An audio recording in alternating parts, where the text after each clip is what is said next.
అక్క మటన్ తీసుకొస్తా. మనీ లేవన్నావు? ఒక పెద్ద మనిషి ఏమన్నాడో తెలుసా? శనివారం రోజు సాయిబాబు గుడికి వెళ్ళకపోయినా పర్లేదు, సోమవారం రోజు శివుడి గుడికి వెళ్ళకపోయినా పర్లేదు, కానీ మధ్యలో వచ్చే ఆదివారం రోజు నువ్వు ముక్క తినకపోతే మనిషివే కాదురా అన్నాడు. అందుకే నా ఈ ఆరాటం. తోటకూర కట్టేం కాదు, మూసుకొని తీసుకురాపో. తీసుకొస్తాలే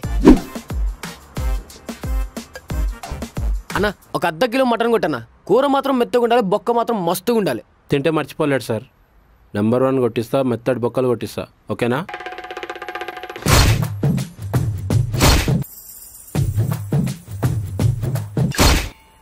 తిన్నాక చెప్పండి సార్ ఎట్లుంటుందో. జబర్దస్త్ ఉంటుంది. థ్యాంక్స్ నా.